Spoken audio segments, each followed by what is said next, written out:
Jadi kita mulai. Bismillahirrahmanirrahim. Assalamualaikum warahmatullahi wabarakatuh.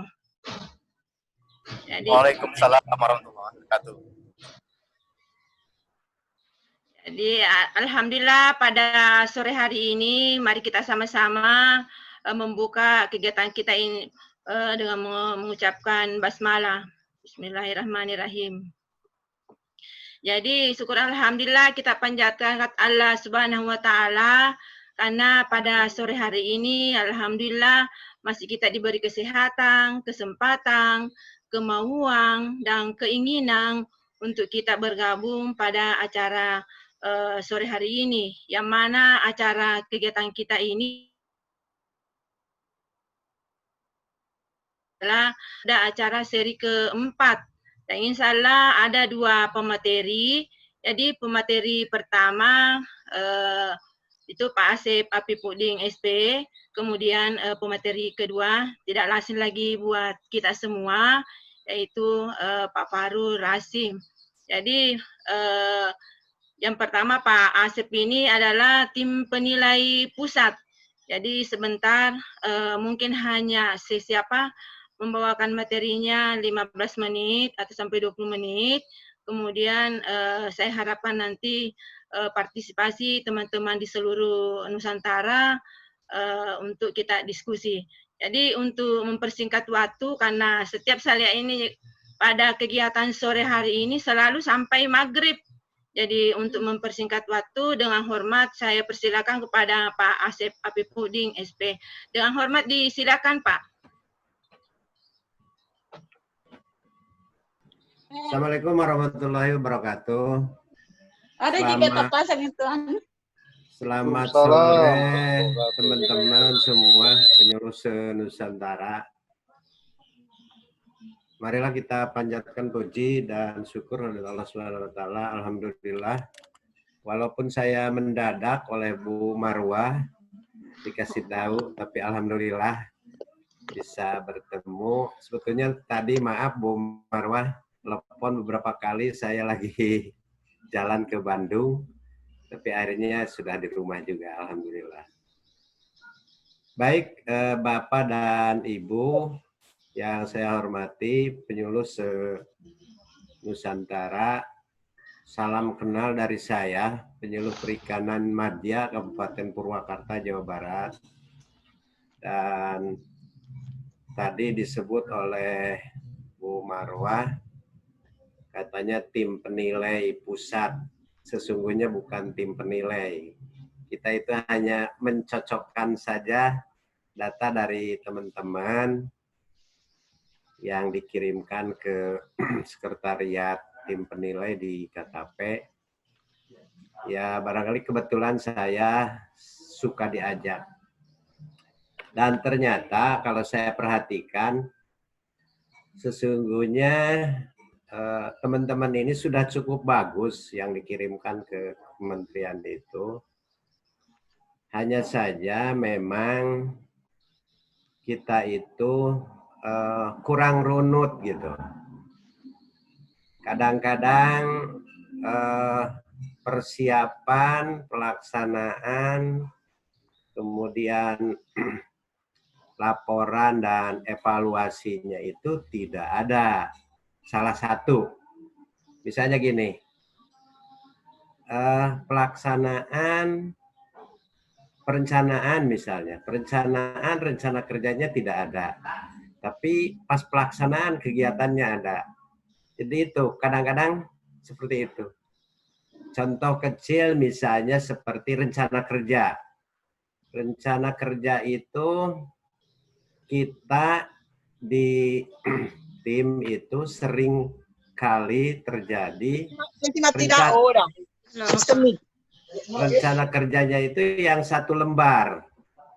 Padahal yang kita kenal bahwa rencana kerja itu ya satu bundel lah, dari mulai potensi, rencana kita apa gitu. Jadi seringkali teman-teman itu mengirimkan rencana kerja itu dari mulai perencanaannya sampai pelaksanaannya itu hanya satu lembar. itu juga diakui. Kan itu yang dilampirkan laporan tiap bulan ya. Itu juga diakui, tapi sayang diakuinya hanya 1 kali. Kan pembuatan rencana kerja itu 1 tahun 1 kali. Nah, jadi sekarang itu kita harus runut mulai dari perencanaan, pelaksanaan, laporan, dan evaluasi. Nah, itu semua kegiatannya harus nyambung. Contoh misalnya kita membuat leaflet 20 misalnya 1 semester. Nah, 20 leaflet itu di rencana kerja itu harus tersaji, harus ada bahwa kita di semester ini atau di tahun ini misalnya membuat leaflet tadi 20. Nah, di rencana kerja itu yang baik itu harus tertera bahwa kita membuat leaflet misalnya. Gitu. Sehingga runutan tadi dari mulai perencanaan, pelaksanaan, kemudian laporannya dan evaluasinya selalu nyambung. Gitu. Nah, itu sering terjadi seperti itu. Kemudian yang lain, sebetulnya berkas itu tidak mesti harus dibondol atau dijilid ya. Kalau menurut saya dengan map biasa itu sudah cukup. Malah tidak menyulitkan tim penilai untuk membuka berkas Bapak dan Ibu. Dan mudah-mudahan nanti ke depan dengan Edupak itu akan lebih mudah lagi. Mungkin informasi dari saya sementara dan lebih baik kita berdiskusi. Dan tambahan barangkali sebelum lupa, contoh di leaflet sama di PowerPoint, teman-teman sering kali lupa mencantumkan nama, tanggal, dan tahun. Jadi kalau tidak ada nama, tanggal, dan tahun itu otomatis tidak dinilai. Karena memang buatan siapa, dan alangkah bagusnya ada disampaikan di mana. Tapi misalnya tidak disampaikan di mana, yang penting ada nama, kemudian tanggal dan tahun itu sudah diakui. Mungkin itu sementara Bu Marwah, terima kasih. Nanti kita lebih baik berdiskusi permasalahan yang dihadapi oleh teman-teman. Terima kasih. Wassalamualaikum warahmatullahi wabarakatuh. Makasih Pak Asep. Jadi ini ada beberapa hal ditekankan oleh Pak Asep tadi. Yang pertama adalah tadi perencanaan, pelaksanaan, dan evaluasi ini harus kita betul-betul berjenjang. Jadi ada di perencanaan, yang paling utama di sini adalah perencanaan. Kemudian pelaksanaan. Nah, inilah sebenarnya Pak Asep yang membuat kita semua, karena mengusulkan hanya sepotong-sepotong. Gitu. Jadi kalau ini yang kayak leaflet ini Pak Faru Rosi sudah kemarin, alhamdulillah kami semua mungkin penyuluh se-Nusantara sudah pahami dan jelas betul yang sesi ketiga Pak, alhamdulillah. Nah, ini memang mungkin sebentar kita banyak-banyak berdiskusi. Baiklah, pemateri yang kedua yang tidak lazim buat kita semua, dengan hormat saya silakan kepada Pak Faru Rosi, dipersilakan. Terima kasih. Terima kasih Ibu Marwah dan Pak Asep. Assalamualaikum warahmatullahi wabarakatuh. Waalaikumsalam warahmatullahi wabarakatuh. Alhamdulillah sudah banyak senior kita yang bersedia berbagi. Saya seperti yang lalu hanya menyampaikan materi pengantar diskusi. Jadi semoga mudah-mudahan apa yang disampaikan nanti bisa kita bahas bersama. Oh ya Ibu Marwah, ini mau kuis duluan apa mau materi duluan? Materi dulu. Oke, materi dulu, siap. Baru kuisnya. Ya. Oke, siap. Siap, saya ke materi.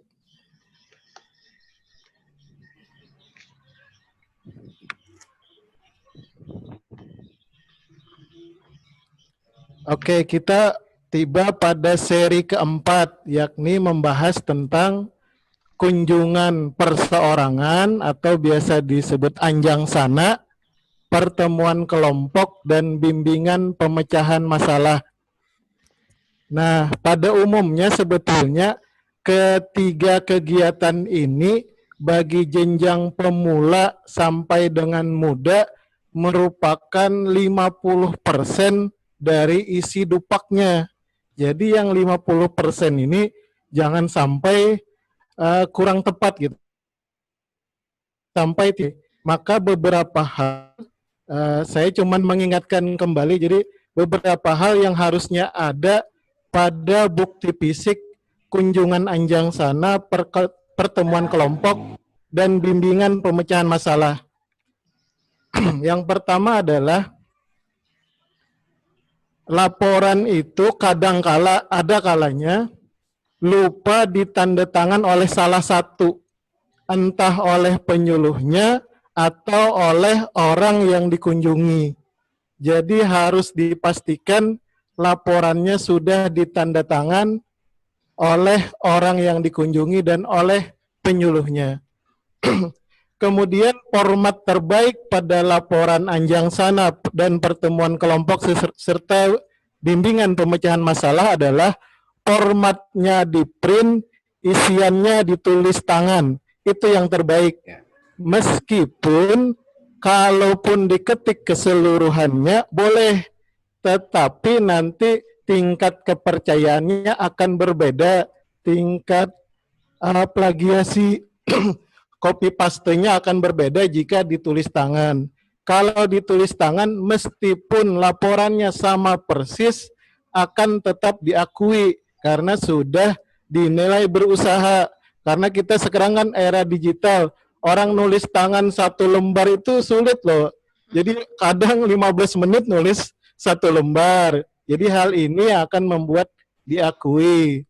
Kemudian yang kedua, yang sering juga kita kurang tepat, yakni karena biasanya penyusunan laporannya di akhir bulan, jadi di bulan terakhir mau mengajukan dupak, maka kadang kita kalut atau kadang kehabisan waktu. Nah, yang harus dijaga adalah poin nomor 2. Jadi kunjungan itu per hari hanya dapat dinilai 4 kali per hari. Dengan syarat minimal setiap kunjungannya 2 jam. Jadi kalau bisa selain tanggal menyertakan juga jam. Ya. Kemudian yang ketiga adalah, nah ini yang sering diamanatkan oleh beberapa anggota tim penilai pusat, Pak Praminto, Pak Ipandeka, sasaran yang dibina harus di luar kelompok. Tapi jarang juga sih dicek dengan di cross check dengan data anggota kelompok. Tapi ya tetap kalau bisa diusahakan sasaran yang perorangan anjang sana adalah berada di luar kelompok. Karena jika di dalam kelompok, maka laporannya adalah laporan pertemuan kelompok. Kemudian hal yang keempat, ada batasan kewajaran jumlah pembinaan perorangan, kelompok maupun pemecahan masalah. Batasan kewajarannya adalah 1 hari maksimal hanya 4 kali, kemudian asumsinya setiap minggu hanya dilakukan 3 hari. Jadi dari 5 hari kerja hanya 3 hari, sehingga jika dikalikan 4 hari 1 kali, 4 kali dalam 1 hari, kali 3 hari, kali jumlah minggu dalam bulan 4, kali 6, maka maksimal jumlah laporan adalah 288 per semester. Itu terdiri dari 3 anjang sana, pertemuan kelompok, dan pemecahan masalah.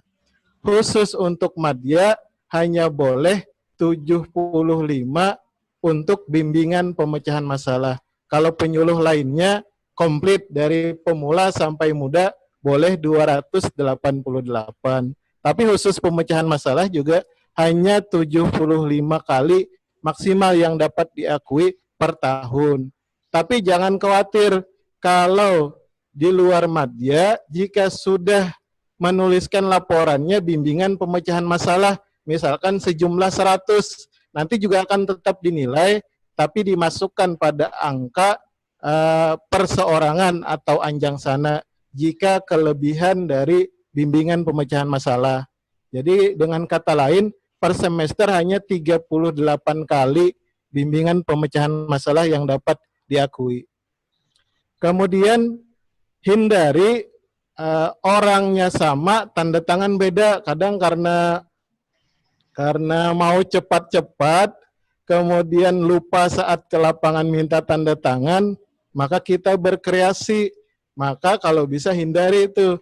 Misalkan orangnya beda, tanda tangan sama, karena kemudian penggunaan pulpen yang sama sepanjang tahun, kan kayak nggak mungkin, masa dalam setahun nggak pernah hilang pulpennya misalkan. Jadi sebaiknya warna-warni pulpennya, kemudian sebaiknya juga pada kertas laporannya jangan terlalu licin kayak habis di print, ya ada lekukannya sedikit. Jadi hal ini akan membuat tingkat kepercayaan tim penilai lebih tinggi. Kemudian yang sering juga 10% dari rekan-rekan itu menyampaikan laporan BOP sebagai bukti fisik anjang sana maupun kelompok. Nah, hal ini boleh sebetulnya, hanya yang dinilai adalah 1 per laporan. Jadi kalau laporannya 6 bulan laporan BOP hanya dinilai 6, walaupun yang tanda tangan 200 orang. Jadi sebaiknya rekan-rekan tetap membuat laporannya meskipun 1 lembar. Jadi 1 lembar per laporan.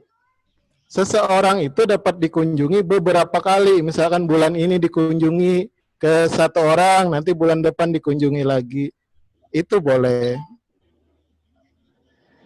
Nah, ini contoh POM. Jadi sebetulnya laporan anjang sana atau perseorangan tidak pernah diatur dalam juknisnya bentuk laporannya.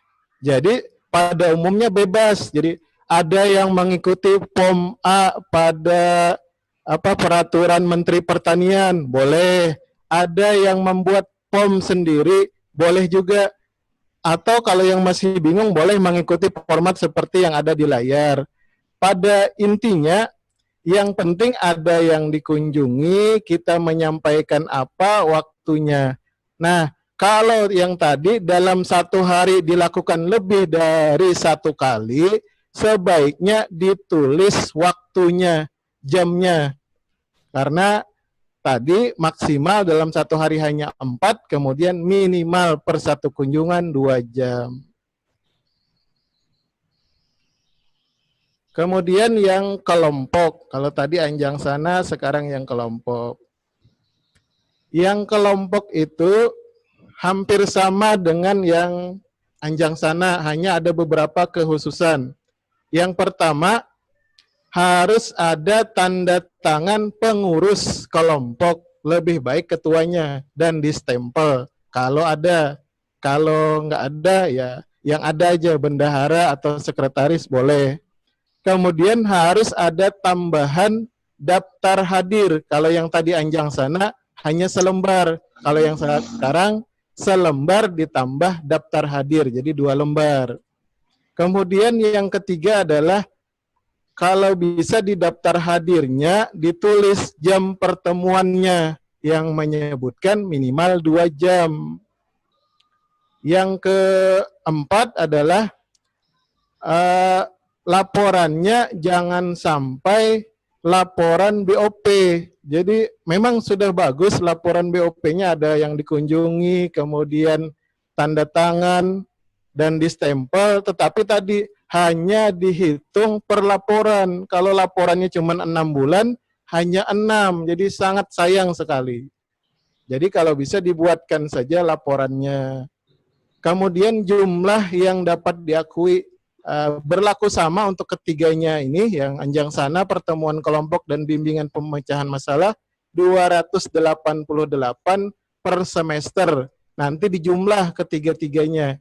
Jika anjang sananya sebanyak 200 kali, kemudian pertemuan kelompoknya sebanyak 38 kali, dan bimbingan pemecahan masalah 50 kali, maka nanti akan dinilai hanya nanti yang bimbingan pemecahan masalah dan pertemuan kelompok akan ditukar, karena yang bimbingan pemecahan masalah maksimal hanya 38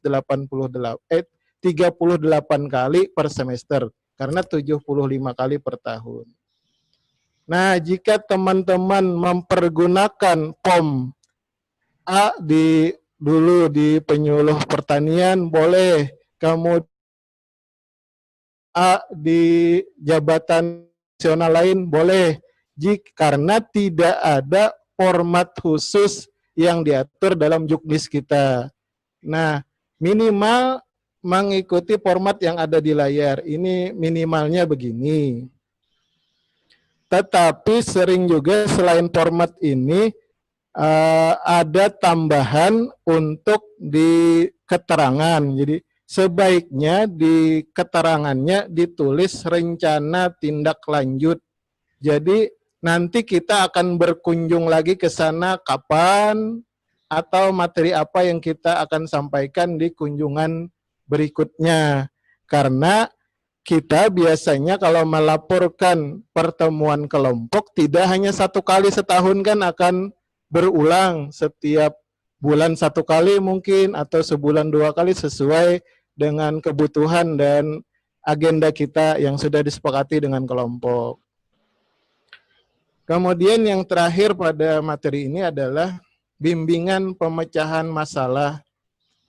Nah, bimbingan pemecahan masalah ini sama seperti yang sebelumnya, perbedaan mencoloknya adalah dalam bimbingan pemecahan masalah wajib adanya rencana tindak lanjut. Kalau yang tadi anjang sana dan pertemuan kelompok, ada atau tidak rencana tindak lanjut masih tetap dinilai. Tapi kalau bimbingan pemecahan masalah, kalau di Satminkal kami di Banyuwangi harus ada rencana tindak lanjut.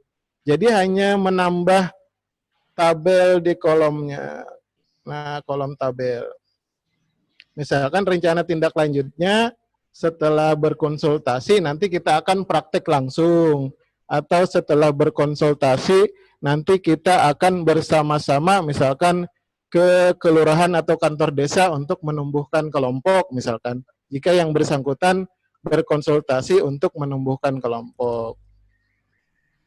Nah, demikian pemaparan dari saya. Mohon maaf jika dalam pemaparan itu ada kesalahan.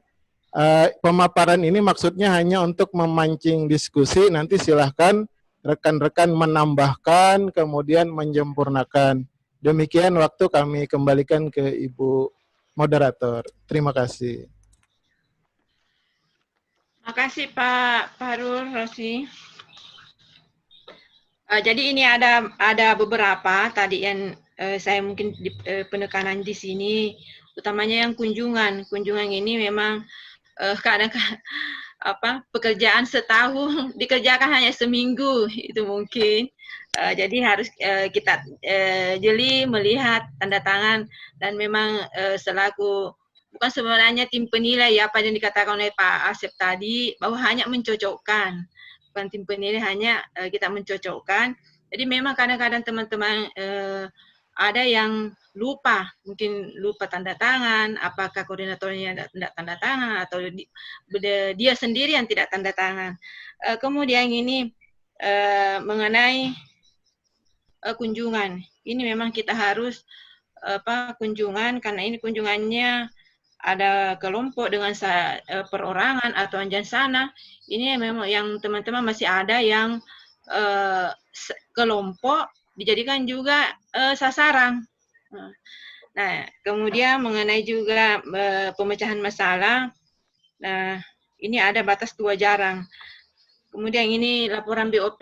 Nah, ini juga teman-teman mungkin pada kesempatan ini juga sudah mendengarkan semua bahwa kalau laporan BOP yang kita masukkan sebagai kunjungan itu hanya dinilai mungkin kalau per bulan atau per semester ya dinilai 6.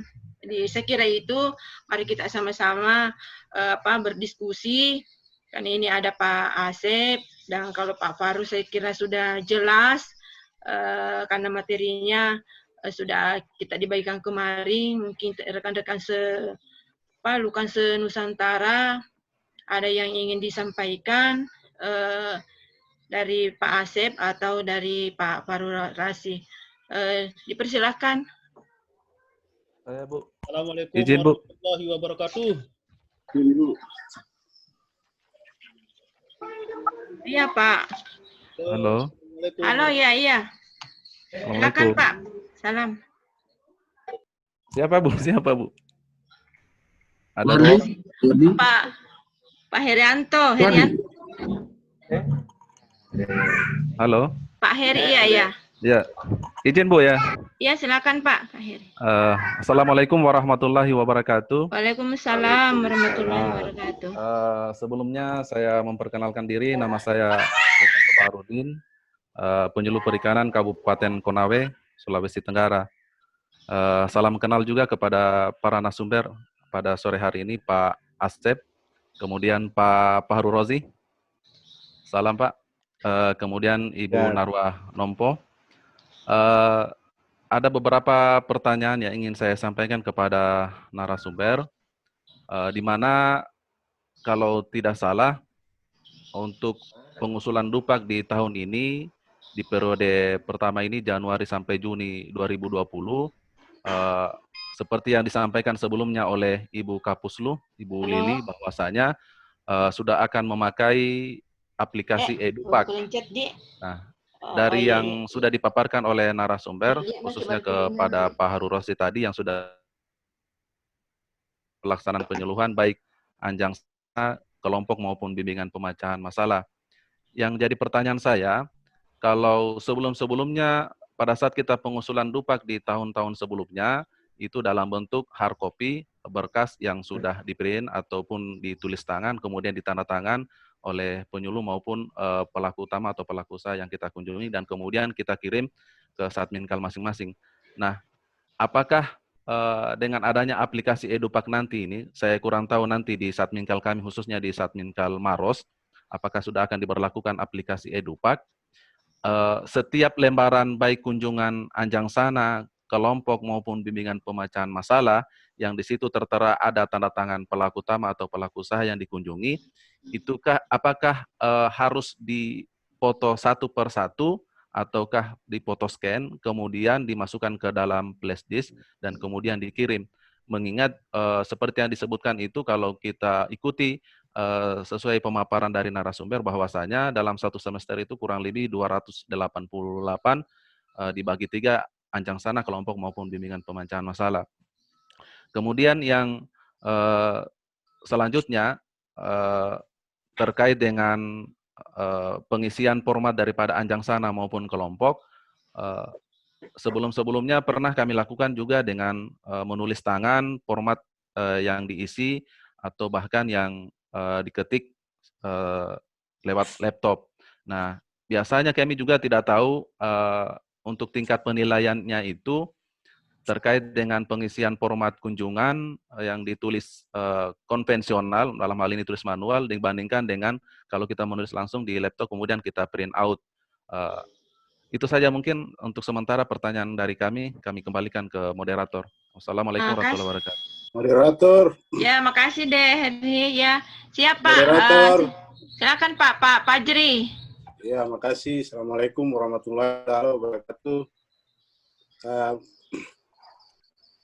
Pertanyaan saya mungkin langsung saja, Bu. Ya, siap. Langsung ke Pak Farrozi mungkin, Pak Farurasi. Yang pertama, apakah bisa melaporkan kunjungan perseorangan di luar wilayah tugas? Itu yang pertama. Yang kedua, untuk bimbingan pemecahan masalah, peruntukannya itu lebih banyak nilainya atau lebih diperuntukannya lebih ke kelompok atau ke perorangan untuk bimbingan pemecahan masalah. Cuman itu aja, Bu, sementara, Bu. Makasih, Bu. Siap, makasih Pak. Jadi satu lagi Pak. Halo. Suwardi. Oh ya, silakan Pak Suwardi. Ya, assalamualaikum warahmatullahi wabarakatuh. Ini langsung saja Pak Mas Fahru. Ini ada 2 pertanyaan yang harus saya tanyakan. Yang pertama terkait kunjungan kunjungan ke kunjungan kelompok di wilayahnya teman. Artinya ketika ada teman yang berhalangan di salah satu wilayah, kadang-kadang kita juga masuk ke wilayah binaannya teman karena mungkin ada halangan. Apakah kita berkunjung ke wilayah kelompok wilayahnya teman itu laporan kunjungan perosorangan? Itu yang pertama, Mas Fahru Roji. Yang kedua, kita juga sering melakukan koordinasi dengan aparat desa. Yang saya ingin tanyakan, apakah ini bisa masuk di laporan pemecahan masalah terkait masalah-masalah di kelompok di tingkat desa? Cuma itu, Mas Fahru. Terima kasih. Assalamualaikum warahmatullahi wabarakatuh. Terima kasih Pak Suardi. Baiklah Pak, ini ada 3 penanya. Jadi ini pertama Pak Herianto, ini pengusulan dupak. Apakah sebenarnya semua di-scan untuk Nikal Maros? Kemudian Pak Fajri, ini juga mengenai tadi pelaporan di luar daripada wilayah kerjanya, kemudian pemecahan masalah. Saya kira sama dengan ini Pak Suardi juga mengenai kunjungan. Kemudian bagaimana yang kunjungan ke kepala desa atau ke aparat desa setempat, apa masukan ke pemecahan masalah? Silakan Pak, mungkin Pak sebelumnya Pak Asep dulu, kemudian Pak Fahrul. Silakan Pak Fahrul aja dulu, Bu. Oh, silakan. Ya, Pak Fahrul dulu. Oh ya, silakan Pak Fahrul. Oke, siap. Terima kasih Ibu Marwah, Pak Asep. Saya diberikan kesempatan duluan. Yang pertama, bagaimana bukti fisik pada edupak untuk kunjungan? Jadi kita lihat lagi ke layar.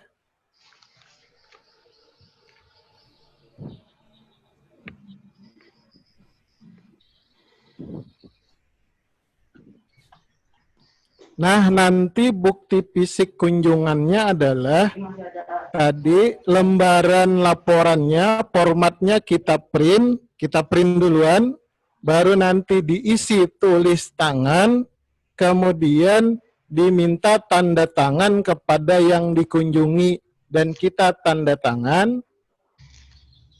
Kemudian nanti setelah itu baru di-scan. Di-scan jadi file PDF. Kalau scan-nya lewat HP, nanti ada tandanya scanned by cam scanner atau di-scan dengan menggunakan cam scanner. Jadi sekarang tidak sulit juga untuk men-scan. Jadi tadi caranya yang pertama harus di-print laporannya, kemudian ditulis tangan isinya, yang paling baik nih, kemudian dimintakan tanda tangan kepada yang kita kunjungi dan kita sendiri yang mengunjungi. Setelah itu baru di-scan. Di-scan kalau bisa gunakan aplikasi yang ada tanda menyekennya seperti cam scanner. Jadi nanti ada tanda di-scan. Jadi tim penilainya akan merasa yakin benar-benar bahwa ini telah dilakukan. Jadi minimal sudah di-print, sudah diisi tulis tangan, ditanda tangan oleh yang dikunjungi, kemudian di-scan ada tandanya. Saya kira itu bukti fisik yang tidak dinilai gitu. Tetapi jangan juga lupa, jadi ada sedikit kesalahan kurang tepat pada sosialisasi edupak bahwa tidak ada lembar SPMK. Jadi harusnya tetap ada. Jadi untuk bukti fisik anjang sana, pertemuan kelompok dan bimbingan pemecahan masalah, tetap bukti fisiknya tuh ada 2 macam. Yang pertama SPMK, surat pernyataan melaksanakan kegiatan, yang daftar kegiatan ditandatangan oleh kepala dinas, dan yang kedua adalah bukti fisik laporan yang tadi sudah di-print, ditulis tangan, ditandatangan, kemudian di-scan. Itu bukti fisiknya seperti contoh yang ada di depan kita. Kemudian yang kedua, pertanyaan Pak Herianto, bagaimana yang lebih baik yang mana antara yang ditulis tangan atau yang di print? Yang lebih baik yang ditulis tangan. Jadi formatnya diketik, formatnya, kemudian di print formatnya, baru isiannya ditulis tangan. Kenapa lebih baik dia? Jadi walaupun laporannya sama persis, nanti tetap akan diakui oleh tim penilai karena dia sudah berusaha. Beda dengan yang tadi hanya di print saja. Kalau di print kan cuman ganti nama sasaran, di print lagi. Jadi tingkat kepercayaan tim penilai lebih tinggi pada yang ditulis tangan. Meskipun nanti mungkin tanda tangannya harus dilihat lagi, kemudian kesesuaian dengan rencana kerja dan potensi wilayah. Tetapi kalau hanya isinya sama, perbandingannya ditulis tangan dan di print 100%, maka lebih baik di print.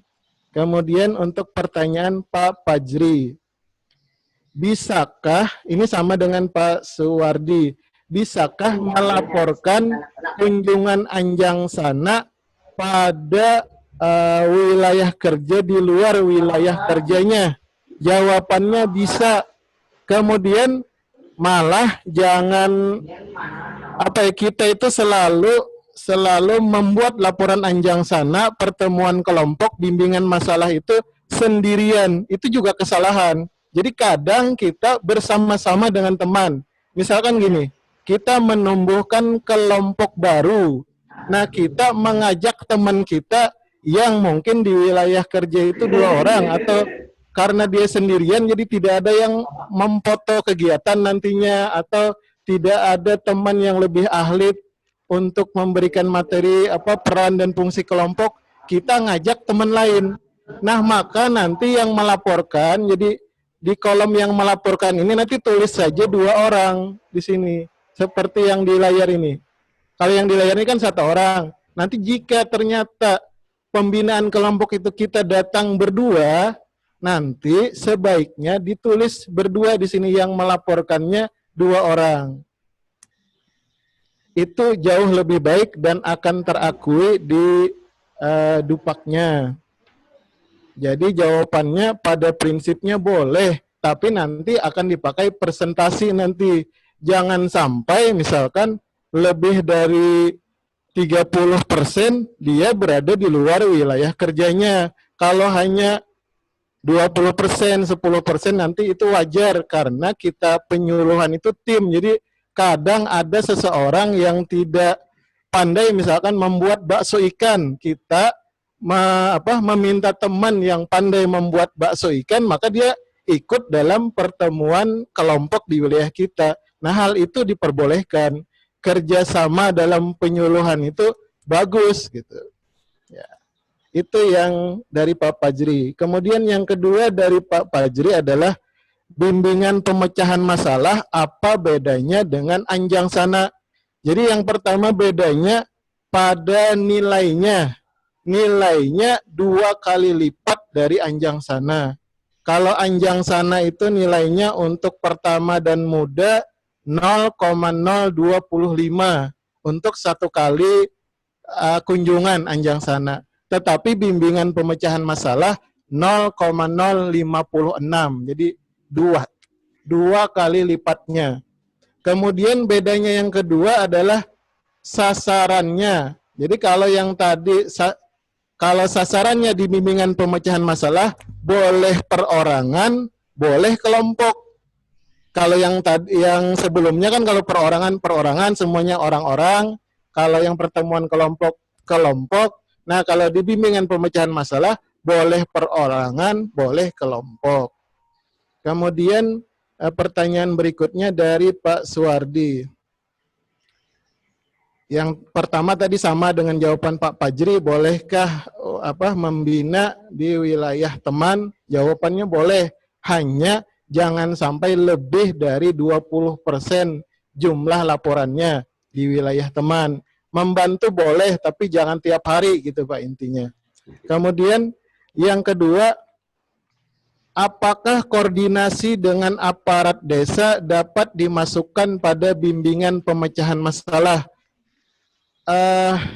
agak sulit menjawabnya karena yang menjadi tolak ukur bukan siapa yang ditemui, tetapi bimbingan pemecahan masalah di bidang perikanan. Bidang perikanan, asal di bidang perikanan, boleh ke ibu PKK yang lagi nanya nih, boleh ke aparat desa, lurahnya nanya karena mau bikin kolam di belakang kantor desa, boleh. Jadi tolak ukurnya pada bidang yang dikonsultasikan karena tulisannya adalah pemecahan masalah di bidang perikanan. Jadi bukan pada siapa yang berkonsultasi, tetapi tadi batasan di bidang perikanan. Nah, demikian dari saya. Mohon tambahan dari Pak Asep. Terima kasih. Terima kasih Pak Parul. Dengan hormat saya silakan ke Pak Asep. Mungkin ada tambahan, Pak. Terima kasih Bu Moderator, Bu Marwah. Dari Pak Fahrul itu sudah cukup jelas dan memang seringkali jadi trending topik Pak Fahrul ini ketika sudah mengajukan dupaknya. Luar biasa rapi, runut, dari mulai perencanaan, pelaksanaan, kemudian pelaporan dan evaluasi. Luar biasa Pak Fahrul. Terima kasih buat Pak Fahrul, ini jadi contoh sangat wajar dijadikan narasumber di setiap kegiatan kita. Terkait tadi yang diucapkan oleh Pak Fahrul tentang bukti-bukti, ya memang sebaiknya untuk melihat bahwa itu absah pelaksanaannya. Kalau format silakan di print. Kalau terkait materi, hari, tanggal, dan jam, itu seringkali oleh tim itu dibicarakan gitu. Jadi kalau diketik di komputer itu di copy paste, ya akurasinya mungkin ya. Tapi saya yakin itu teman-teman melakukan itu. Tapi untuk kesepakatan atau inian para tim penilai itu sebaiknya ditulis tangan.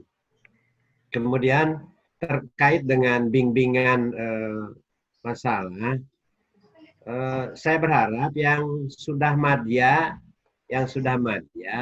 itu sebaiknya diperbanyak di bimbingan masalah karena pertama nilainya juga besar. Kemudian kalau bimbingan masalah itu kan lebih rinci ya. Tidak seperti kunjungan. Kalau bimbingan masalah itu kan ada upaya pemecahan masalahnya seperti apa, solusinya seperti apa. Kenapa nilainya besar? Karena memang ada tahapan-tahapan lain. Itu. Jadi yang madya memang diharapkan bimbingan pemecahan masalah yang diharapkan. Kemudian tadi terkait dengan wilayah kerja antar teman. Boleh, dan memang betul kata Pak Fahrul, jumlahnya tidak terlalu banyak. Misalnya dari 1 tahun itu 3 bulan di teman, 3 bulan di wilayah sendiri, itu tidak bisa. Kemudian terkait dengan edupak, kalau di tim pusat waktu itu kesepakatannya tahun 2020 itu masih kombinasi. Karena masih diuji coba kan, saya sendiri nanti sistem penilaian dengan metode edupak itu kan belum ada simulasi juga bagi tim penilai. Nah ini tekniknya, nah waktu kesepakatan di Depok itu terakhir itu masih manual dan edupak. Artinya ketika misal kita masih belum keburu menyusun edupak, kami sebagai penyuluh insya Allah masih memperjuangkan bukti-bukti teman-teman yang masih manual. Gitu. Karena memang ini belum dilakukan pelaksanaan tentang penilaian melalui edupak. Kemudian teman-teman,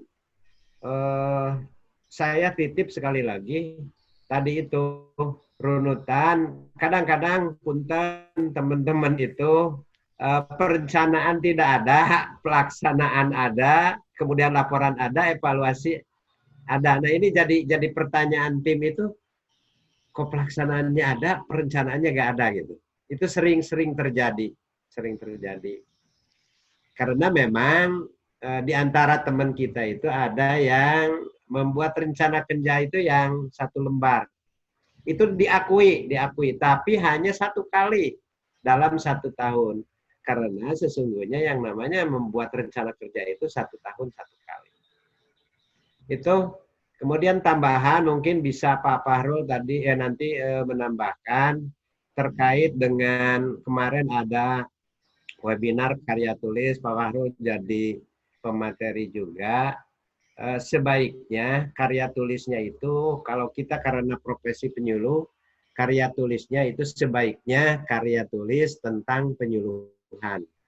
Sebaiknya ya, bukan berarti tidak boleh teknis. Karena kalau teknis itu katanya gitu ya, kata tim penilai kesepakatannya itu kan haknya peneliti gitu ya. Kalau kita lebih baiknya tentang penyuluhan, karena memang penyuluhan ini setiap kita menilai belum ada yang menulis tentang karya tulis tentang penyuluhan gitu. Padahal ini oleh Puslatlu itu diharapkan sekali untuk pengembangan tulisan-tulisan tentang penyuluhan ke depan itu harus seperti apa. Mungkin itu dari saya, Bu Moderator. Terima kasih. Ya Pak, makasih Pak ya. Jadi ini ada pertanyaan ini dari lewat chat. Jadi ya, pertama ada beberapa ini, perlukah dilampirkan dokumentasi setiap laporan anjasana? Mungkin Pak Paru ini. Kemudian yang kedua, untuk penyuluh media, laporan anjasana dimasukkan di mana, saya kira itu sudah dijelaskan tadi. Kemudian ini mengenai koordinator. Siapa katanya yang tanda tangani? Padahal kan yang penyuluh yang lain yang tanda tangan adalah koordinatornya. Jadi kalau koordinator, siapa yang menandatangani semua kegiatannya. Kemudian kalau seandainya nanti ini diberlakukan EduPak, apakah bisa di-scan lewat scanner printer. Kemudian pemecahan masalah apakah juga bisa dilaksanakan 2 orang? Saya persilakan mungkin Pak Fahrul Rasyid. Silakan deh. Oke, siap. Yang pertama, perlukah dokumentasi pada laporan anjangsana pertemuan kelompok dan bimbingan pemecahan masalah? Ya. Jadi kalau ditanyakan perlu. Tetapi jika ditanyakan wajibkah ada, tidak wajib ada. Jadi posisinya ada akan lebih baik gitu. Tapi jika tidak ada, maka bukti fisiknya tetap akan dinilai.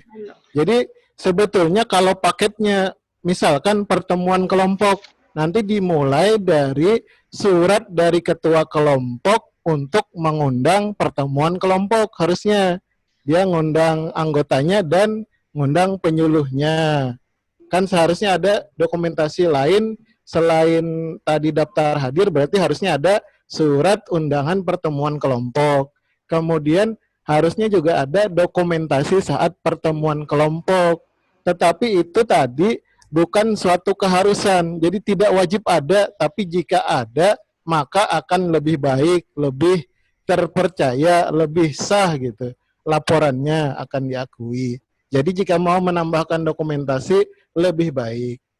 Kemudian yang kedua adalah perlukah koordinator tanda tangan pada laporan anjangsana pertemuan kelompok atau bimbingan pemecahan masalah?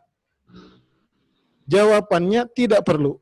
Jadi yang wajib ada tanda tangannya di ketiga laporan tadi adalah yang dikunjungi atau yang berkonsultasi dan penyuluh yang melakukannya. Jadi hanya 2 orang. Tapi jika ada mengetahui koordinator, malah ada saya pernah menemui mengetahuinya kepala dinas.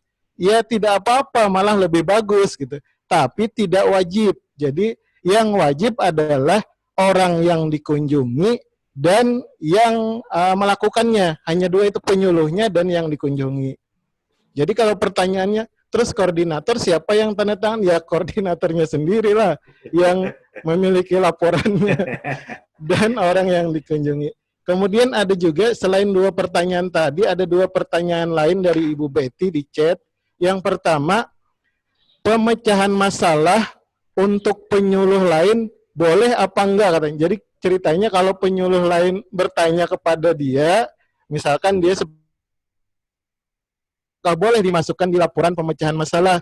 Jawabannya sebaiknya dimasukkan pada bimbingan profesi. Jadi bimbingan di bawah jenjang. Nanti malah bisa dinilai 3 kali, perencanaan, pelaksanaan, dan evaluasinya.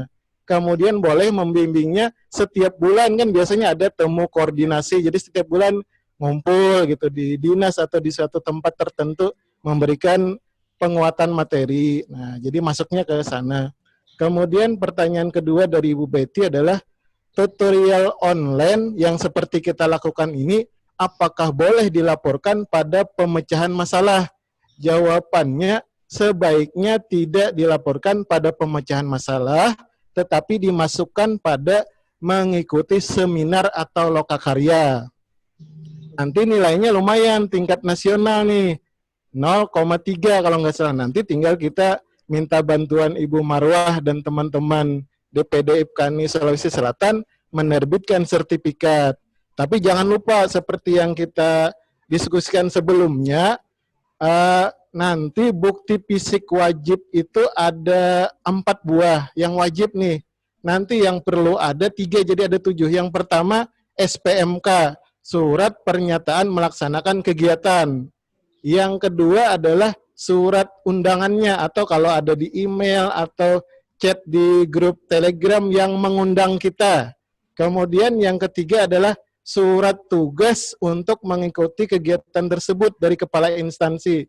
Yang keempat, sertifikat atau surat keterangan dari penyelenggara. Nah, 4 ini wajib ada. Tapi jika ditambah 3 lainnya akan lebih kuat. Apa 3 yang lainnya? Laporan singkat tentang kegiatan, kemudian yang kedua adalah dokumentasi yang mendukung. Misalkan kita sekarang ada di layar, di screenshot, jadi ada buktinya kita mengikuti. Kemudian yang ketiga adalah materi dari narasumbernya. Jadi jika 7 hal ini dilampirkan pada sebuah webinar atau seminar, saya kira akan diakui. Hanya nanti yang membatasinya adalah jumlah mengikutinya saja. Karena kalau setiap hari 2, ya banyak banget gitu. Ya, demikian dari saya. Kembali ke Ibu Moderator. Makasih banyak. Ini masih ada pertanyaan lagi di lewat chat ini ya. Ya, ini kegiatan sekarang kan ada kegiatan ini mengenai bansos. Apa katanya bisa dijadikan ini mengumpulkan apa masuk di perencanaan, apa pengumpulan data. Kemudian yang tadi mengenai bimbingan pemecahan masalah, di luar daripada lokasinya, apakah katanya dia bisa melaksanakan juga bimbingan pemecahan masalah di luar lokasi wilayah kerjanya? Terima kasih. Mungkin Pak Asep atau Pak Parul. Baik, Bu Marwah. Terkait dengan pendataan verifikasi yang sedang kita lakukan hari ini dan kemarin, itu sebetulnya masuk ke pendataan, bisa. Walaupun sudah terlewat ya, karena memang itu di luar rencana kerja kita. Tapi dengan tadi dilampirkan suratnya, ada surat itunya, itu bisa dimasukkan ke data, hasil verifikasi data. Itu diakui, insya Allah diakui. Karena memang suratnya ada, pelaksanaan dilakukan, hasilnya ada. Kemudian terkait tadi penandatanganan, betul di berkas seperti itu. Tapi kalau di SPMK ya, di lampiran awal-awal itu memang pernah ada yang dilakukan oleh koordinator, tapi masih dipertanyakan, kurang kuat. Jadi tetap oleh dinas, minimal eselon 3 di dinas. Untuk surat perintah, kemudian di SPMK dalam melaksanakan pekerjaan. Jadi itu harus dinas setingkat eselon 3. Kalau misalnya malah ada yang eselon 4, nggak apa-apa, asal dinas yang penting ada capnya di SPMK. Terima kasih Bu Marwah. Makasih Pak, mungkin masih ada tambahan Pak dari Pak Par. Oh ya, yang tadi bimbingan pemecahan masalah boleh di luar wilayah kerja, hanya jangan melebihi 20%. Demikian. Enggak, ini maksudnya di luar wilayah kerjanya. Bersama-sama melaksanakan. Oh iya, itu tadi 20%. Oh iya. Saya kira sudah dijelaskan. Dan sebelumnya mohon maaf, silakan absen jangan lupa absennya. Nanti gara-gara ini biasa kemarin yang minggu yang lalu banyak yang tidak absen. Kemudian mungkin masih ada yang mau bertanya 1-2 orang. Izin masuk Bu Marwah. Halo. Halo, izin masuk Bu Mano. Oh iya, silakan Pak. Halo. Halo, iya Pak Nur Bakti. Ya. Siap. Jadi terima kasih Bu atas kesempatannya. Menarik tema pada sesi keempat ini terkait dengan pelaksanaan penyuluhan, termasuk di dalamnya anjang sana kelompok, perorangan dan pemecahan masalah. Nah, yang konsennya ke sini Bu, cuman barangkali ke anjang sana kelompoknya nih. Nah, terkadang kan kita bingung juga di situ Bu, karena kan dalam bentuk pertemuan itu. Nah, adakah persyaratan berapa orang yang harus hadir pada saat anjang sana kelompok itu baru bisa dapat dinilai? Saya ingin perjelas. Terima kasih. Assalamualaikum warahmatullahi wabarakatuh. Terima kasih Pak Nur Bakti. Jadi mungkin masih ada yang lain? Halo? Bu, izin. Ada. Ya, silakan izin, Bu. Halo. Ya, silakan Bu. Saya tanyakan Ibu. Ini tentang di laporan kunjungan itu, di laporan kunjungan atau anjang sana itu kan ada penomoran. Apa dasar kita memberikan nomor pada laporan tersebut? Nah, terus tadi kan ada perbedaan, ada yang isi nomor 1, kemudian tahun 2000, kemudian tadi ada yang di anjang sana itu ada kode daerah atau apa, itu mohon penjelasannya biar kami paham. Khusus kepada Pak Fahrul, di contoh laporan itu. Ya, masih ada Mbak. Assalamualaikum. Assalamualaikum. Ya, halo, iya Pak. Ya, silakan Pak. Ini terkait dengan laporan kunjungan kelompok anjang sana, terutama isi laporan, apakah sudah bisa diterima laporannya hanya 2-3 kata saja? Tidak ada ringkasan materi yang dilampirkan.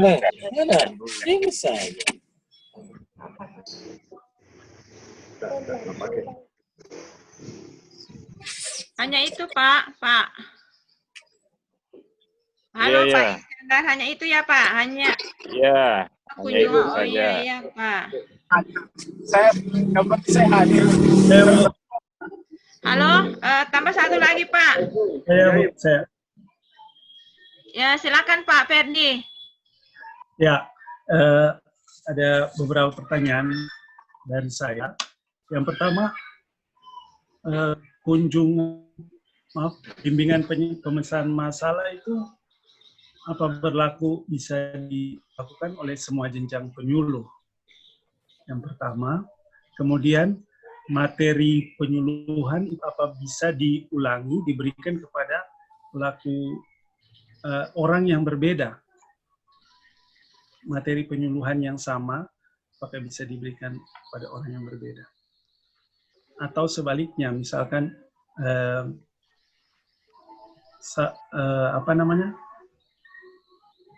orang yang kita Sulu itu mendapatkan materi penyuluhan yang sama gitu. Makasih, terima kasih. Ya, makasih Pak Ferdi. Jadi ini Pak ada 4 penanya. Jadi rata-rata ini. Jadi ada sebentar Pak, kalau masih ada waktu kan ini sudah 5:30 Pak. Ya mungkin bisa nanti. Jadi ini rata-rata yang mengenai anjan sananya yang kelompok berapa orang. Kemudian mengenai pelaporan dari Pak Iskandar ini yang hanya 2 kata, apakah bisa layak dinilai. Kemudian dari ini Made ini mengenai penomoran laporan. Kemudian yang tadi yang Pak Ferdi saya kira ini mengenai jawab kunjungan. Kemudian dengan materi apakah dinilai beberapa dinilai dari setiap kali kunjungan. Saya persilakan Pak, mungkin Pak Paro dulu ya. Oke, siap. Oke, yang pertama dari Pak Nurbakti, berapa persyaratan kunjungan kelompok? Jadi secara umum persyaratannya adalah minimal yang hadir 4 orang atau 40% dari jumlah anggota dengan syarat salah satunya adalah pengurus kelompok. Jadi ada 2 syaratnya. Yang pertama minimal 4 orang, salah satu di antara 4 ini harus pengurus kelompok. Jika tidak salah satu syarat itu tidak tercapai, misalkan orangnya cuma 3 atau pengurusnya tidak ada, maka tidak disebut pertemuan kelompok. Tapi jangan khawatir, laporkan saja pada Anjang Sana. Walaupun ada kriteria tadi sebelumnya harus di luar kelompok, tapi karena terpaksa kan tidak bisa memasukkan, maka masukkan di tempat yang bisa. Biarkan kebijakan penilaian keabsahan berkas nanti oleh tim penilai. Jadi syaratnya tadi minimal 4 orang, salah satunya pengurus.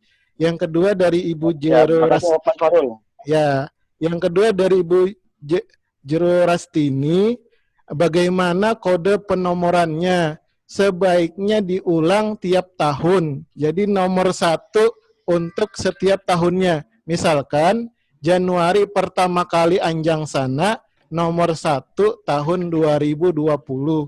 Kemudian jadi berurut saja, dari tanggal boleh, dari pelaksanaan boleh, penomorannya dari nomor 1 sampai nomor terakhir.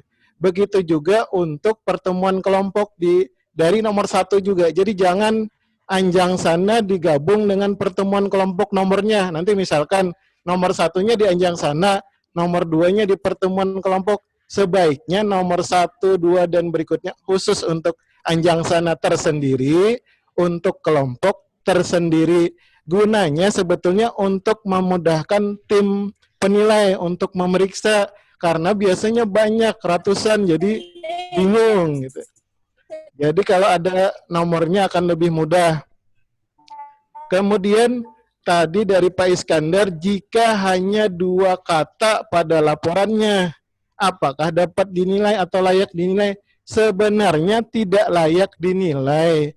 Tetapi sebetulnya kriteria penilaian itu salah satunya adalah untuk memperlihatkan kinerja. Maka kita harus cross-check dulu sama laporan bulanannya. Kalau di Satminkal Banyuwangi, siapa tahu yang bersangkutan itu sebetulnya kinerjanya bagus, hanya memang terbatas dalam pengetikan, dalam pembuatan laporan. Jadi dilihat dulu kinerjanya dan capaian IQ-nya. Jika ternyata rajin, maka nanti ada kriteria khusus gitu. Jadi tidak dinilai semuanya, walaupun tadi 2 kata saja, tetap ada nilainya tapi tidak maksimal.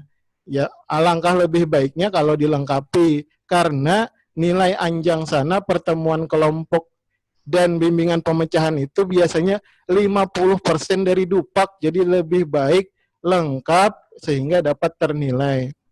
Kemudian tadi ada pertanyaan lagi, apakah bimbingan pemecahan itu untuk semua jenjang? Jadi jawabannya, bimbingan pemecahan masalah itu untuk 7 jenjang. Jadi yang tidak bisa hanya penyuluh utama. Nah, kebetulan di Indonesia belum ada penyuluh utama. Sehingga dengan kata lain, semua jenjang dari pemula sampai dengan madya boleh melakukan pemecahan masalah. Di mana nilai masing-masingnya kalau pemula itu 0,008, 2 kali nolnya. Kemudian kalau pelaksana 0,011, pelaksana lanjutan dan pertama itu 0,028, lanjutan dan penyelia. Kemudian muda dan madya 0,056.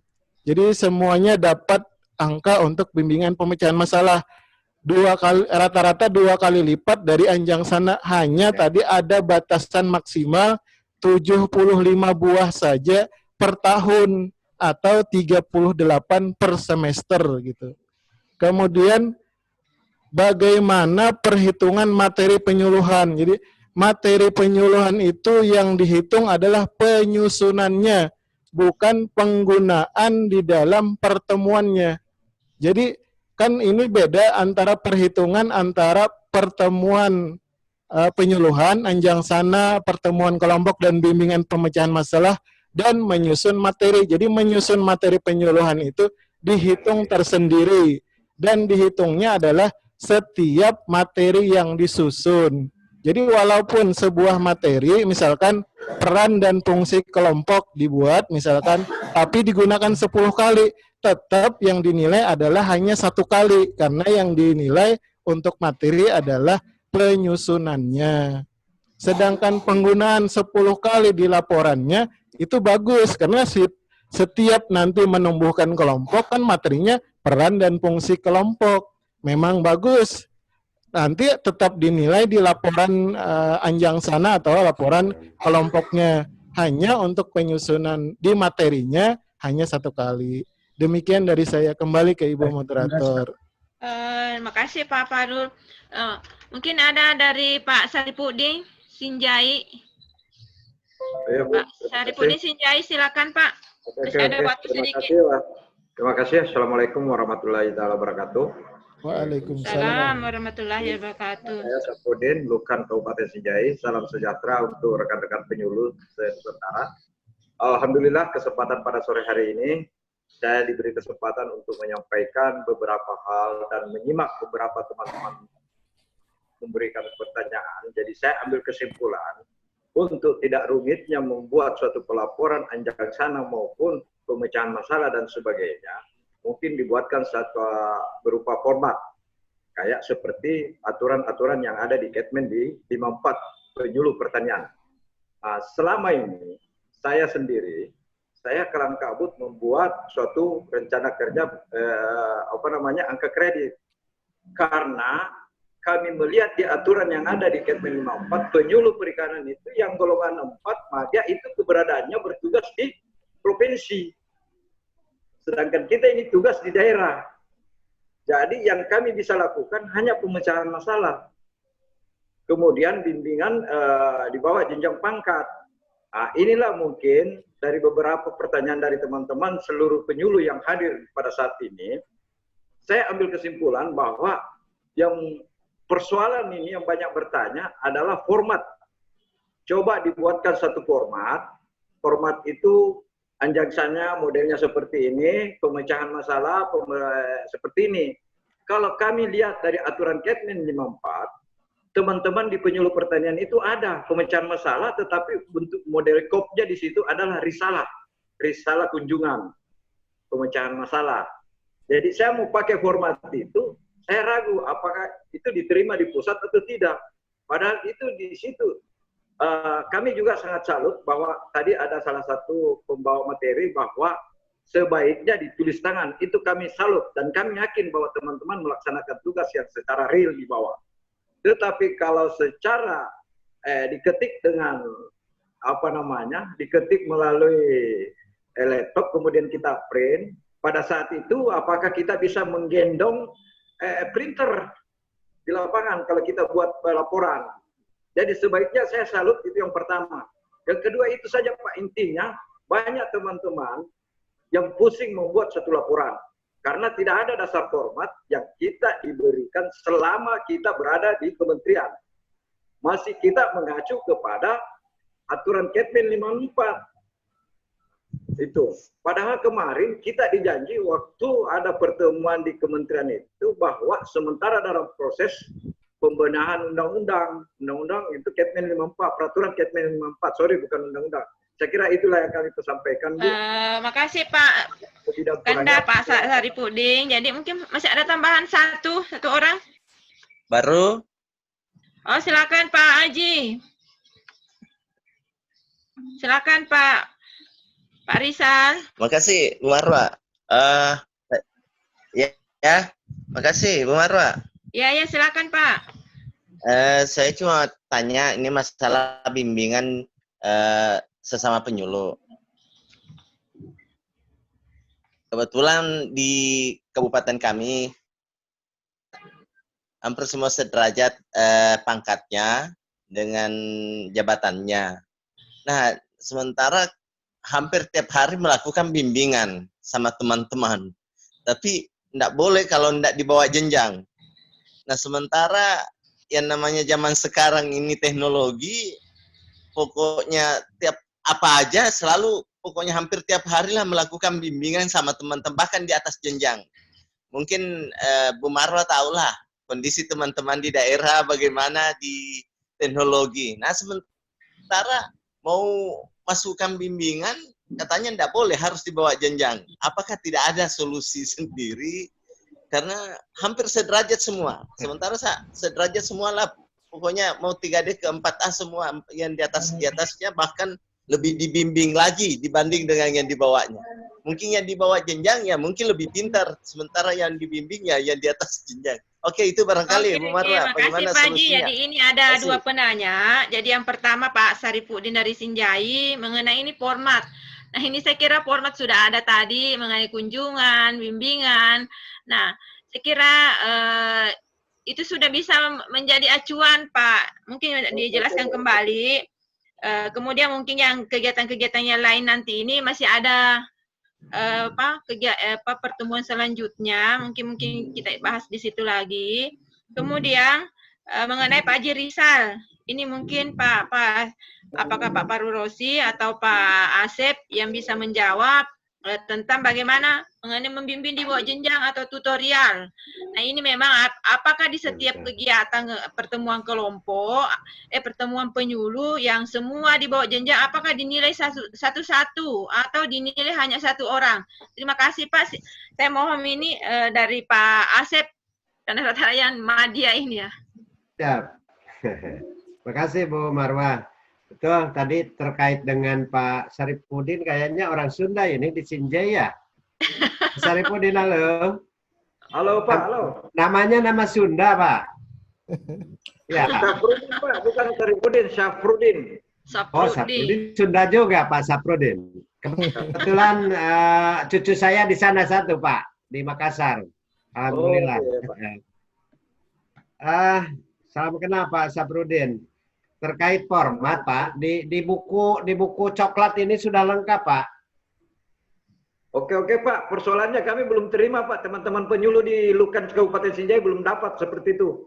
Nah ini Pak Paroji nih, waktu dulu nih. Ini di buku coklat ini udah lengkap. Nanti kita usulkan ke Puslo ya Pak ya. Terima kasih Pak. Di sini sudah lengkap. Terkait bimbingan di bawah jenjang, memang idealnya harus di bawah jenjang. Baik itu 1 tingkat, 2 tingkat ya. Nah persoalannya saya belum menemukan ada yang menilai sama gitu, jenjangnya sama gitu. Yang saya nilai dulu itu memang selalu di bawah jenjang. Misalnya 3D ke 3A gitu ya. 4A ke 4D, ke 3D, 3A. Jadi ya belum menemukan Pak siapa tadi yang bertanya? Pak Haji Rizal. Mohon maaf ini Pak Asep. Ini maksudnya dia keadaan di lapangan itu dia kan masih golongan 3B. 3A, 3D, 3. Ya, 3D. 3D. Kemudian yang banyak dia bimbing adalah golongan 4A. Nah, betul. Itu bagi kronisnya. Apa katanya bisa karena keadaan di lapangan begitu? Apakah atau ada cara lain supaya bagaimana bisa dinilai? Ya, betul. Oke, berarti 3D memimpin 4A ya? Membimbing 4A. Membimbing 4A. Kalau di permenpannya ya jelas itu kan di bawah jenjang. Nah, saya baru menemukan kali ini nih. Ini satu masukan juga. Terima kasih Pak Haji Rizal. Marwah. Ini bisa jadi masukan juga ketika ada membimbing di atas jenjang berarti, bukan di bawah jenjang ya. Betul, Oke, betul. terima kasih Pak. Masukan Pak. Baik Pak. Karena terus terang aja selama ini kami belum menemukan itu. Masih ada Pak.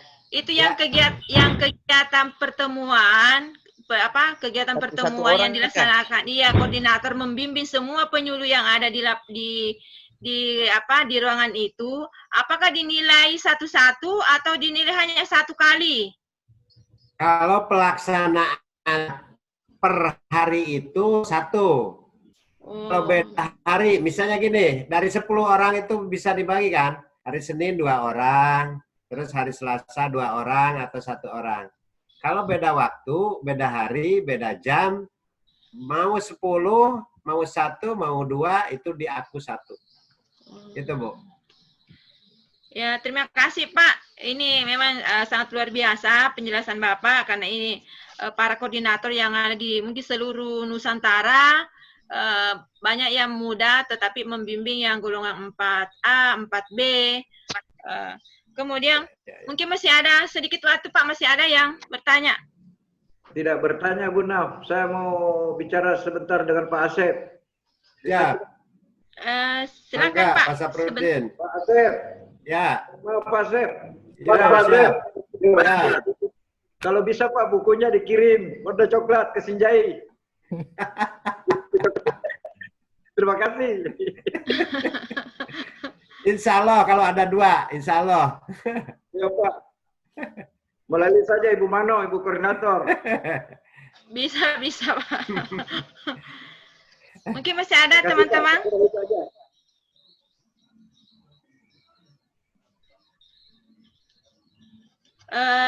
Masih ada teman yang ini yang mungkin yang kurang jelas. Ini sudah mau jam 6. Jadi saya kira alhamdulillah pada hari ini kalau sudah tidak ada yang bertanya. Nah, ini sangat luar biasa, sangat jelas sekali. Jelas sekali tentang bagaimana kunjungan atau pelaksanaan di lapangan, karena betul-betul ini kita urut, dipecahkan betul-betul sampai sedetail mungkin, dan saya harap tidak ada lagi yang yang salah, karena mulai dari penomorannya, kemudian waktu yang paling utama di sini adalah waktunya. Kadang dilaksanakan 1 hari 3 kali apa yang dikatakan tadi Pak Farul, bahwa itu harus ada jamnya supaya tertera diketahui kelompok ini yang jam sekian itu minimal 2 jam. Jangan yang tidak ada, karena kalau tidak ada jamnya berarti tim penilai hanya menilai 1 dalam 1 hari, yaitu. Kemudian itu tadi juga yang dikatakan oleh Pak Iskandar, mungkin hasil penilaian yang kemarin mungkin malas menulis, hanya menulisnya 2 kata atau 3 kata. Menurut Pak Farul itu tidak dinilai karena itu hanya 1-2 kata. Kemudian mengenai penomoran di sini adalah untuk memperjelas apakah dia masuk di kunjungan anjansana perorangan, apakah dia masuk anjansana kelompok, apakah dia bimbingan. Jadi penomorannya itu setiap tahun, umpamanya tahun 2020 yang mulai kita Januari nomor 1 sampai seterusnya. Kemudian mengenai materi, walaupun beberapa kali kita melaksanakan suatu kegiatan, kalau materinya sama, dinilainya hanya 1 materi. Itu yang kemarin yang minggu sesi yang sesi ketiga, bahwa yang di sini adalah yang mana yang terdengar, yang mana yang yang video kan bisa juga radio, kemudian yang lembarannya ya atau leaflet folder dengan satu jenis satu kegiatan. Tetapi bisa kita nilai itu tadi yang membedakan adalah jenisnya, apakah terdengarnya atau apa. Kemudian mengenai bimbingan masalah tadi atau kunjungan di luar daripada wilayah kerja kita. Ini mengenai tadi penjelasan dari Pak Faru, baru bisa dilaksanakan, bisa dinilai. Yang penting di situ adalah ada nama kedua. Nama pertama mungkin yang punya wilayah, kemudian nama yang kedua adalah yang mendampinginya. Nah, itu. Ya. Sedikit Kanda, boleh? Silakan, Dek. Bentar. Ya, makasih banyak Kanda. Baru Kanda katakan, gini, kita kan sebagai koordinator terkadang harus mendampingi kepala dinas ke lapangan. Nah, ini yang saya mau pertanyakan, bagaimana bentuk pelaporannya ini? Karena terkadang ya kan di situ tadi ajang sana harus ada tanda tangan. Terus yang kedua, kalau kelompok harus ada stempel dari kelompok dan minimal 4 orang. Nah, jadi pertanyaan saya di sini terkait dengan pernyataan Kandamano tadi baru-baru bahwa harus ada tanda tangan. Bagaimana kalau misalkan orang yang artinya kita ini tidak ada konsultasi atau bimbingan dadakan di lapangan yang notabene bukan wilayah kita. Nah, itu yang ingin saya pertanyakan. Ya, terima kasih, Dek. Mungkin Pak Asep bisa menjawab atau Pak Faru bisa menjawab. Assalamualaikum, Bu. Iya, iya, Pak. Dijawab dulu itu karena ini waktu sudah bentar lagi ya. Saya coba jawab. Jadi paling bagus di tas kita ada sudah belangko bimbingan pemecahan masalah dan daftar hadir pertemuan. Jadi kapan saja langsung keluarkan belangko di tanda tangan. Nulisnya belakangan tidak apa-apa. Demikian. Terima kasih Pak Faru. Pak Asep. Makasih Pak Faru. Ini ada tambahan dari Pak Asep. Ya, betul. Jadi seorang penyuluh itu tasnya itu mirip kantor. Ada laptop, ada senjatanya. Jadi seringkali dan akan terlihat indah ketika penyuluh bawa ke lapangan itu kantornya ada di belakang gitu. Nah, itu betul kata Pak Fahrul. Dari mulai berkas dan segala macam, dan sebentar lagi kita mau penuh ATK. Presensi ya. Iya. Apalagi itu harus siap sedia. Apalagi menjelang. Terima kasih Bu Marwa. Terima kasih Pak Asep, makasih. Jadi saya kira ini apa? Karena halo Bu, terakhir bisa Bu? Ya silakan, tapi hanya satu ya. Oh iya Bu, sebentar aja. Ya, silakan. Assalamualaikum warahmatullahi wabarakatuh. Saya Eva Bu dari Kabupaten Siak. Halo. Iya silakan, iya. Ya, ini Bu, ya, siap. Kebetulan saya megang bukunya Pak. Ya. Jadi di sini ada kegiatan pelaksanaan ini untuk pelaksana muda, tapi di tingkat kabupaten Pak. Sementara kita penyuluh di tingkat kecamatan gitu Pak. Jadi sepertinya apakah misalnya seperti ini Pak? Seperti bentar ya Pak. Ya, tentang apa? Halo, kalau tentang evaluasi, mungkin masih ada waktu ya Pak. Mungkin ada kegiatan lain kita bahas tentang evaluasi. Jadi saya kira itu Bu Epa diterima apa pertanyaannya. Insya Allah masih ada kegiatan untuk membahas sampai dengan penunjang. Jadi betul-betul kita laksanakan kegiatan ini adalah bagaimana mengkaji sedetail mungkin. Jadi untuk selanjutnya tidak ada lagi kesalahan untuk bagi kita semua. Jadi insya Allah ini kita melaksanakan kegiatan ini bertahap. Mungkin hari ini memang kita fokus ke pelaksanaan kegiatan yaitu kunjungan, perorangan, kelompok, kemudian pemecahan masalah. Insya Allah di sesi yang kemudian itu baru ada penjelasan yang lain. Jadi saya kira itu, dan tak lupa saya ucapkan banyak terima kasih kepada semua Lukan se-Nusantara karena kegigihan untuk mengikuti kegiatan ini. Alhamdulillah antusias semua untuk mengikuti. Sangat luar biasa. Ini mengingat sudah mau maghrib bagian Indonesia Timur. Mungkin Pak Asep mohon maaf. Masih jam 5.